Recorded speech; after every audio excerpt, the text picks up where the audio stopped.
Et on sera bref, concis. Alors, comme nous le savons aujourd'hui, c'est la fête de Pâques. Et le pasteur a choisi, si on peut décaler. Ouais.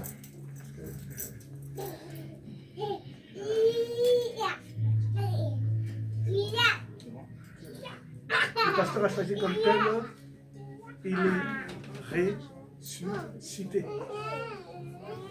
Ce que nous devons retenir, c'est que Dieu est un Dieu de dispensation.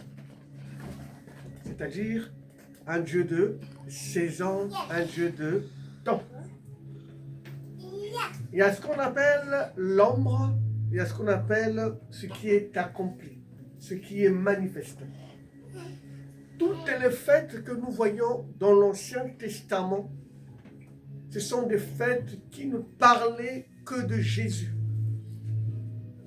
pendant une dispensation. Et ces fêtes se sont déroulées pendant une période, ce n'était que l'ombre de ce qui devrait arriver. Et en Christ, toutes ces fêtes se sont accomplies. Raison pour laquelle nous n'attendons pas le calendrier pour célébrer un événement. Alléluia. Alléluia. Jésus, lorsqu'il prenait la Sainte Seine, il a dit quoi? Buvez, mangez, ceci est mon corps, ceci est mon sang. Qu'est-ce qu'il va me rajouter? Faites ceci en mémoire de qui? Jusqu'à ce que je... Donc il n'a pas dit de temps en temps, quand vous allez prendre la communion, ce qu'on vient de faire, rappelez-vous que je suis venu, rappelez-vous que je suis mort et ressuscité. Il dit non, jusqu'à ce que je... Donc à chaque fois, à chaque moment, à chaque instant, lorsqu'on prend la Sainte Seine, on ne regarde pas au calendrier. Bon, on a quelle période de calendrier pour prendre la Sainte Seine, pour se rappeler. Non, mais à chaque fois. À chaque fois. Voilà pourquoi nous ne sommes pas dans une affaire de religion, mais nous sommes dans une affaire de relation et d'union d'esprit avec le Seigneur. Alléluia. Amen. On va aller rapidement, comme j'ai dit, droit au but. On va courir, et je ferai de mon mieux de dire là où je pourrais m'arrêter. Donc rapidement, nous allons prendre le livre d'Exode, puisque nous parlons de Pâques aujourd'hui, nous parlons de la résurrection. Il est très important pour nous, ce qu'on appelle en théologie, la loi de la première mention. C'est-à-dire, aller où pour la première fois cette expression a été évoquée, pour mieux comprendre son essence. Et nous savons très bien, la Bible nous dit une chose, Christ est notre Pâques. Jésus est notre Pâques. La Bible dit de Jésus, il est le quoi? Le tout de Dieu. Le tout de Dieu. C'est-à-dire que celui qui a Jésus a le tout de Dieu. Dans Jésus, nous avons quoi? La paix. Dans Jésus, nous avons quoi? La restauration. Dans Jésus, nous avons quoi? Le succès. Dans Jésus, nous avons quoi? La santé. Dans Jésus, nous avons quoi? L'abondance. La Bible dit de lui, il est comment? Le tout de Dieu. Donc celui qui a le tout de Dieu a tout de Dieu. Ça, c'est pas une bonne nouvelle. Alléluia. Je voudrais que quelqu'un allait dire Amen. Amen, amen. Alléluia. C'est un bonheur de savoir que nous avons quoi? En nous quoi? Le tout de Dieu. Dieu a mis tout dans lui. Tout ce dont nous avons besoin, c'est où? En lui. Donc celui qui a le Fils a le tout de Dieu. Quel bonheur. Alléluia. Amen. Donc si j'ai Jésus, j'ai quoi? J'ai tout. Le tout de Dieu. Lui, il est quoi? Le tout de Dieu. Vous savez, la paix qu'il nous donne ne dépend pas des nouvelles. La paix qu'il nous donne ne dépend pas des circonstances. La paix qu'il nous donne ne dépend pas de ce que j'ai en compte. La paix qu'il nous donne. Vous savez, quand Jésus est ressuscité, lorsqu'il a apparu aux disciples, la Bible dit quoi? les disciples n'ont pas cru qu'il était comment? Ressuscité. Ils étaient enfermés, ils avaient la peur. Quand Jésus apparaît vers eux, la première des choses qu'il leur dit, c'était quoi? Shalom. Recevez quoi? La paix. Mais la paix ne suffit pas de le dire. Il va l'accompagner par des signes. Regardez mes mains. C'est bien moi qui ai été mort. Regardez mes côtes. Regardez mes pieds. Donc la paix de Dieu s'accompagne par quoi? Par les signes de sa résurrection. S'il est ressuscité, ça veut dire que rien au monde ne pourra te triompher. Rien au monde ne peut triompher sur nous. Rien au monde ne peut gagner sur nous. Le problème, c'est que nous ne confessons pas notre foi. Que nous dit la Bible? La Bible dit quoi? Que le faible dise qu'il est comment? Que le faible dise qu'il est comment? Ça veut dire, devant les situations où tu sais que tu es faible, il ne suffit pas de regarder à sa position, mais il faut regarder à ce que tu es devenu en Christ et le proclamer et le manifester par quoi? Par la proclamation. Que le faible dise que je suis fort. Est-ce que tu es fort à l'instant? Non. Tu appelles à la force parce que tu es devenu fort en qui? En Christ. Alléluia. Amen. Seigneur, je suis faible en ceci. Seigneur, je suis faible en ceci. Seigneur, je suis faible en ceci. Seigneur, je suis faible en ceci. Mais je sais que par toi, je suis plus que jamais vainqueur. En toi, je suis fort. Oh, je déclare maintenant que j'ai la force sur ça. J'ai la force sur ça. J'ai la force sur ça. Parce que en toi, tu as vaincu toutes choses et tu m'as donné la victoire. Amen. Alléluia. On peut être faible en beaucoup de choses. On peut être faible en matière d'argent. On peut être faible en matière de femmes. On peut être faible en matière je ne sais pas de quoi. Même des jeux de loterie et tout ce qui va avec. On est faible. On veut résister. Mais on n'arrive pas. Il dit ne te plains pas. Il dit ne dis pas que je n'arrive pas. Mais que le faible dise qu'il est.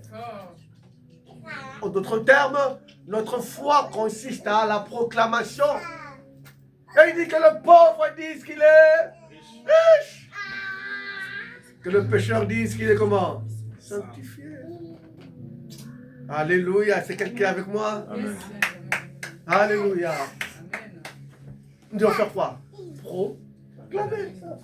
Tant que tu ne proclames pas, il n'y a pas de manifestation. Tant que tu ne proclames pas les choses acquises, tout ce que Dieu nous a donné en lui, qui est le tout de Dieu, ne pourra jamais se manifester. Le monde a été fait par la parole, tout se fait par la parole.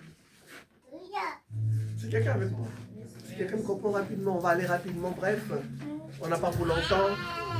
Nous sommes dans le livre Exode, chapitre 12, nous allons sauter.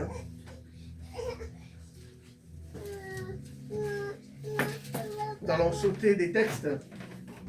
C'est bon, on a tous nos Bibles. Nous allons prendre rapidement les 5 premiers versets. Et puis on va sauter. Exode chapitre 12, verset 1. L'Éternel dit à Moïse et à Aaron, dans le pays d'Égypte. Dieu parle à Moïse et à Aaron où? Dans le pays d'Égypte. C'est très important de circoncire ça. Dieu leur parle dans un cadre bien défini, dans un environnement bien défini. Il ne leur parle pas en dehors de l'Égypte, mais il leur parle où? En Égypte. Très important.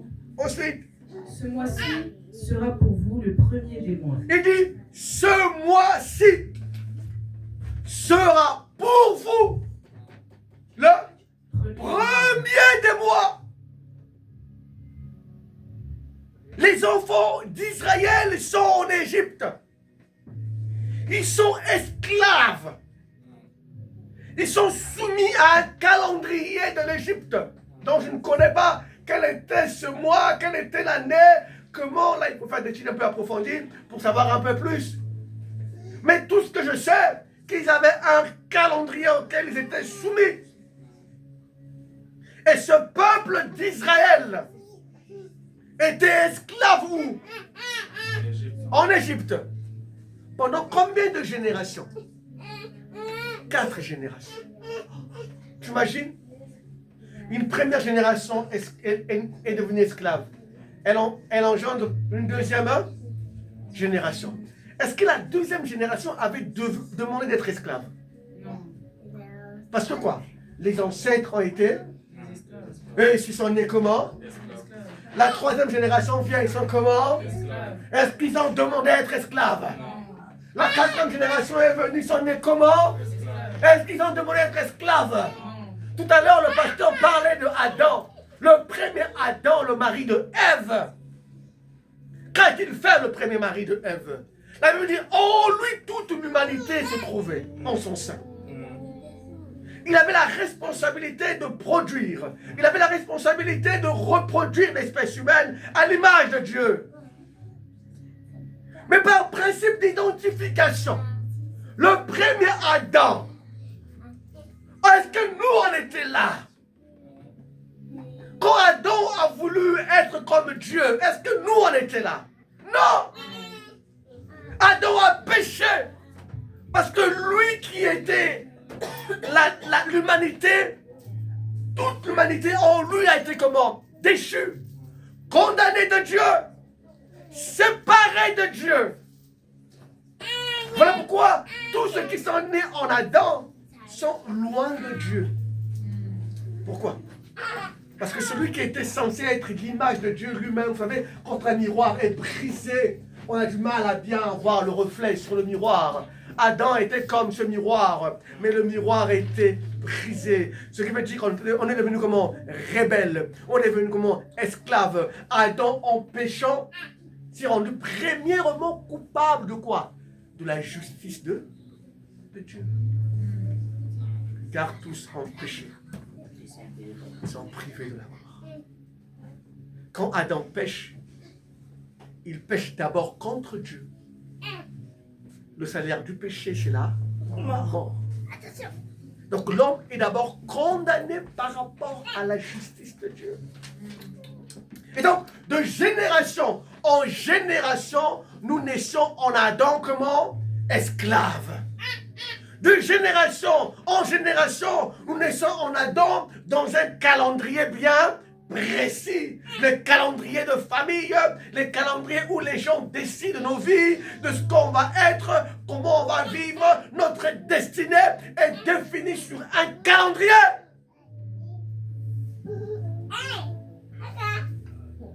Et là, dans Exode, comme dit la Bible, Dieu vient dire quelque chose de fort. Il y a un chamboulement des choses. Vous vous imaginez, tel que nous sommes là, Dieu vient et nous dit, à compter de maintenant, le mois d'avril n'est plus considéré comme le 4e mois de l'année 2026. Ça veut dire qu'à compter de maintenant, les compteurs sont comment? Oh, est-ce que quelqu'un a compris ça? Oui. Pâques, en même temps, nous dit quoi? Que les compteurs sont maintenant comment? Donc le calendrier qui subsistait sur nous, le calendrier qui nous définissait, le calendrier qui a dit de nous des esclaves, que chaque matin, à telle période, on a ceci, à telle date, on a ceci, à telle période, on a ceci, Dieu a dit à compter de... Est-ce que je peux dire avec moi maintenant? C'est un nouveau comment? Oh, c'est même dit. Un nouveau? Parce qu'il dit quoi?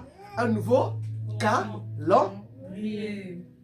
Il n'a pas dit je change le mois. Il veut dire que même en termes d'année, vous imaginez en match de football, finale, Barça-Real, ou Paris Saint-Germain Marseille. Paris est en train de mener 7-0.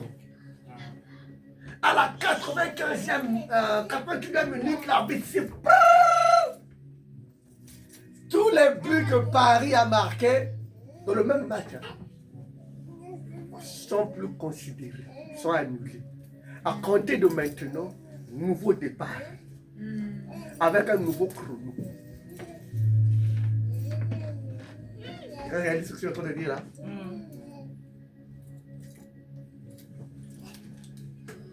À compter de maintenant, un nouveau Départ. Avec un nouveau calendrier.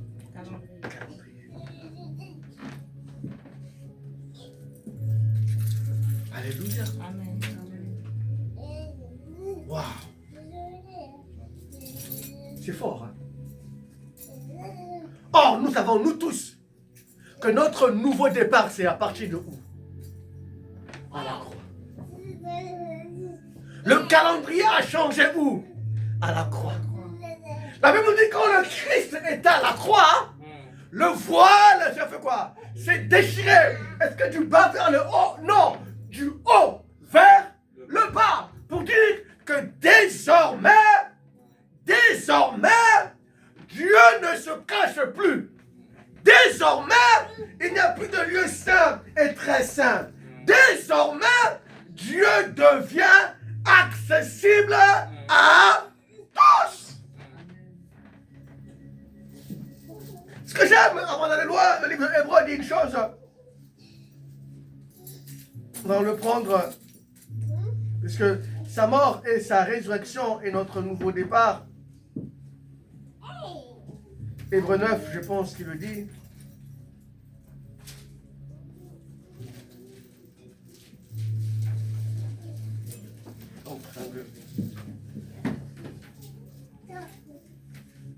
Bon, c'est Hébreux 9. Rapidement. Nous parlons du nouveau calendrier, du nouveau départ. Notre nouveau départ, c'est à la croix de Golgotha. C'est là où tout part. La croix, le nouveau départ. Car c'est à la croix que le péché a été crucifié. C'est à la croix que le Christ s'est donné. La Bible nous dit, dans le livre hébreu, Dieu n'a voulu ni quoi? Ni sacrifice, ni holocauste. Ça veut dire que tous les sacrifices qu'on donnait autrefois, la Bible dit quoi? Faisait quoi? Couvrez-le. Ça ne ôtait pas. Couvrir, c'est ça. Hein? Là, c'est le téléphone, Est-ce que ça enlevait? La chose est toujours. Hein? Voilà pourquoi Jean-Baptiste, quand il voit le Christ, il lui dit quoi? Voici. Cette fois-ci. Celui-là, il ne vient pas pour couvrir. Mais celui-là, il vient pour faire quoi? Ôter le péché. Il ne ôte pas le péché présent. Mais il a ôté le péché passé, présent et futur. Et il a crucifié quoi? Notre vieil homme. Où? À la croix. Voilà pourquoi l'histoire de Joseph nous rappelle ce que Christ devait faire à la croix. On nous parle de Joseph en prison. Il y avait deux personnes avec lui. Il y avait qui? Celui qui était chargé du pain et celui qui était chargé du quoi? Du vin. Du roi. Ils étaient où? En prison avec Joseph. Les deux ont fait un rêve. D'accord? Mais qu'est-ce que nous dit la Bible? Le palettier, quand il est parti, il est mort. Celui qui était chargé du vin, le roi était comment? Mort. On l'a tué. Hein? On l'a tué. Celui qui était chargé du pain est mort. Mais celui qui était chargé du vin, quand il arrive auprès du roi, il a fait quoi? Il a parlé pour Joseph. Où? Le corps doit mourir à la croix pour que le sang plaide pour nous auprès du Père. Le corps devrait mourir, mais le sang de l'agneau, la Bible dit, le sang du Christ, qui est plus fort que le sang de qui? D'Abel. Quand le sang parle, qu'est-ce qu'il dit? Voici mon frère, il se relèvera. Voici ma soeur, il tiendra debout. Voici, il parle contre quoi? Les accusations du diable. Raison pour laquelle nous sommes dans la joie de pouvoir célébrer ce matin. Qui pourra nous condamner? Qui pourra nous accuser? Qui pourra nous réclamer? Nous avons un sang qui parle à notre avantage. Un calendrier changé. Donc si eux ils ont un calendrier, la Bible dit à compter de maintenant il y a un nouveau départ.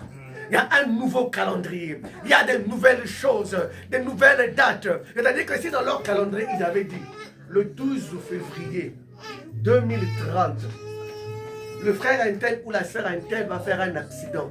Ça, c'est leur calendrier. Mais nous avons un autre.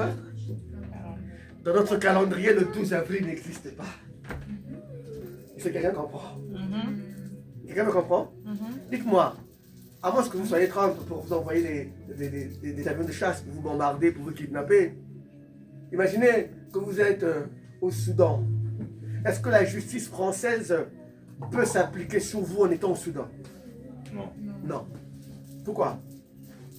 Parce que c'est une autre législation. C'est quelqu'un avec moi. Disons Hébreux 9, rapidement. On va bientôt finir. Nous sommes en train de sauter beaucoup de choses. Hébreux 9, 6.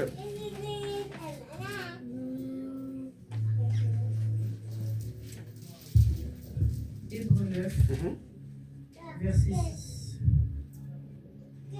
Or, ces choses étant ainsi disposées, les sacrificateurs qui font le service entrent en tout temps dans la première partie du tabernacle. En tout temps dans la première partie du Tabernacle. Ensuite.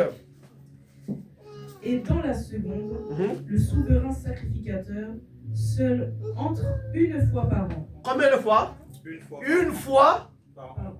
Et vous savez, le souverain sacrificateur de l'époque ne vivait pas au milieu du peuple. C'est comme des moines. Hein? Donc ils se retiraient loin du peuple. Donc ils ne connaissent pas ce que le peuple vivait. Ils étaient éloignés. Et pour eux, quand ils donnaient le sacrifice, quand Dieu a grillé le sacrifice, pendant 1 an, ils avaient du succès sur tout ce qu'ils faisaient. Regardez la suite. Non sans y porter du sang qu'il offre pour lui-même. Ah, comment? Non sans y porter du sang. Si tu peux relire le verset 7. 1. D'accord. Et dans la seconde? Et dans la seconde, le souverain sacrificateur, seul entre une fois par an, non sans y porter du sang qu'il offre pour lui-même et pour les péchés du peuple. On y va. En d'autres termes, le souverain sacrificateur, quand lui rentrait dans le temple, il apportait le sang de qui? De l'animal. Qu'on devait donner en sacrifice. En d'autres termes, c'est pas lui qui subit le sacrifice, mais c'est l'animal qui subit le sacrifice. Et on voit la différence entre celui qui subit et celui qui a subi. Est-ce que c'est deux choses? Est-ce que c'est pareil? Non. Ah, tu commences à comprendre. L'animal a subi, mais ce n'est pas lui qui a subi. Mais que dit de Jésus? Le Saint-Esprit montrait par là que le chemin du lieu très saint n'était pas encore ouvert, tant que le premier tabernacle subsistait. Alléluia. C'est-à-dire que le sacrificateur donnait l'animal comme sacrifice. Mais Jésus, quand il est venu en tant que souverain sacrificateur, il ne donne pas la bête. Il se donne lui-même comment? En sacrifice. Donc il subit le châtiment. Il subit la justice. Il souffre à notre place. Alléluia. On dit le châtiment qui nous est réservé. Et comment? Est tombé sur lui. En réalité, c'était l'homme qui devait subir. Mais il n'est pas comme le souverain sacrificateur. Mais il est venu lui-même comme un agneau. Il s'est donné la mort. Il a versé son propre sang. Alléluia. Ce sont des raisons pour lesquelles nous célébrons Pâques tous les jours. Il y a eu un homme qui est venu, pas comme un souverain sacrificateur, mais lui il est plus qu'un souverain sacrificateur. Il s'est donné lui-même en versant son propre sang. Ouh! Restons dans Hébreux toujours. Prenons le verset 4, chapitre 4. Prenons le verset 14. Hébreux chapitre 4, verset 14. Ainsi, puisque nous avons un grand souverain sacrificateur qui a traversé les cieux, c'est-à-dire, je pense qu'on a porté ici, non? Qui a traversé les cieux. C'est-à-dire, à compter de maintenant, ta prière ne peut plus être bloquée par un ange. Parce qu'on dit de Jésus, il est monté et il a fait quoi? Traverser les cieux. Il dit qu'aucune entité, aucun esprit. C'est-à-dire que le nouveau calendrier là ne concerne pas seulement notre identité en Christ, mais même l'ordre angélique a été renversé. Il a fait quoi? Traverser les cieux. Alléluia. Aussi. Jésus, le Fils de Dieu. Demeurons fermes dans la foi que nous professons. Ah, demeurez fermes dans la foi que nous professons. On a toujours écrit dans la profession de la foi, dans la proclamation. Ensuite, car nous n'avons pas un souverain sacrificateur qui ne puisse pas compatir à nos faiblesses. C'est-à-dire, Jésus est différent des autres souverains sacrificateurs. Il était un homme comme nous. Lui qui était riche en tout est devenu comment? Pauvre. Donc contre le manque, il dit Seigneur, je suis dans le manque. Il sait ce que ça veut dire être dans le manque. Donc il ne sera pas insensible à tes prières. Vous savez, il est plus facile à un homme riche qui est passé par la difficulté et la pauvreté de comprendre la difficulté d'un homme que de celui qui a hérité des milliards. Il a du mal à se remettre en bas. On va à l'université pour apprendre, pour travailler. C'est ça, hein? Mais Jésus a fait le contraire. Il est venu pour travailler, en même temps il apprenait l'homme. C'est bien compris ça. Les valeurs de Dieu se renversent. Dans le monde, on veut quoi? Pour aller travailler, il faut un diplôme. Il faut aller apprendre. Mais Jésus, quand il est venu, il a commencé d'abord à travailler et il a commencé à prendre l'or. Alléluia. Quelqu'un comprend? Donc on dit Jésus, je suis tenté. Disons la suite. Au contraire, il a été tenté comme nous. Oh! Il était comment? Tenté comme nous. Vous savez, le premier Adam, ce qui caractérise l'homme, c'est les besoins de la terre. C'est les priorités de la terre. Et le diable croyait que le second Adam qui était Jésus a été aussi comme le premier. Voilà pourquoi quand il est venu vers Jésus, il a dit, si tu es réellement fils de Dieu, transforme ces pierres en pain. Comme le premier avait péché en mangeant, il croyait que le deuxième aussi allait pécher en mangeant. Il croyait que le deuxième aussi était rattaché aux choses de la terre. Ce qu'il oubliait, c'est que le deuxième n'était pas attaché aux choses de la terre, mais il était attaché aux choses d'en haut. C'est cela que nous sommes identifiés. On ne vit plus par rapport à ça, par rapport à ce qu'on voit, par rapport au manque, mais on vit par l'esprit. Donc quand tu es tenté dans les besoins de la terre, sous les choses de la terre, vous savez, le diable est venu au bon moment. Vous savez, la tentation ne vient jamais comme ça. Elle vient toujours au bon.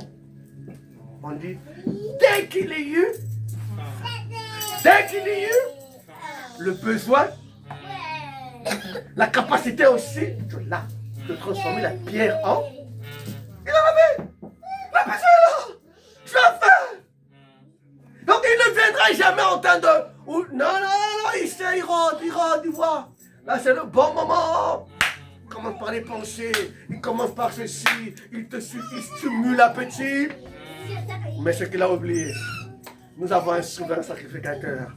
Quand la tentation arrive, il dit, Seigneur, Seigneur, tu as été tenté, mais tu as triomphé. Tu es différent de Adam qui a mangé, qui a pensé qu'à lui. Mais toi, tu as pensé à moi. Tu as triomphé. Je crois que tu me donneras la force, parce que l'usine du péché a été détruite à la croix. Il y a une différence entre le péché et les péchés. Les péchés nous en feront toujours. Parce que notre âme est en processus de quoi? D'atteindre la perfection. Mais l'usine du péché, celui qui produit le péché, c'est comme on disait la dernière fois, je pense que c'est ici que je l'ai dit. Si on veut arrêter l'alcool, on attaque la brasserie. Si on veut arrêter le vin, on attaque le château qui produit le vin. Une fois quand c'est détruit, les vins de cave là, quand c'est fini, c'est naturel. Donc quand c'est un frère, vous le voyez là, c'est comme un poisson, vous le sortez dans l'eau, il va faire quoi? Il va se débattre parce qu'il n'y a plus d'oxygène. À un moment donné, il va faire quoi? Et de ces choses parce que tu es né de Dieu. On ne pourra même pas prier pour ça. Mais au temps convenable, ces habitudes-là, ces addictions-là, ces péchés-là partiront d'eux-mêmes parce que la source a été détruite à la croix. Oh, quelqu'un veut dire Amen. Amen. Alors on va s'arrêter par là. Je pense qu'on a fini, c'est ça? Ok, bon, on va s'arrêter par là. Bonne fête de Pâques. Christ est crucifié.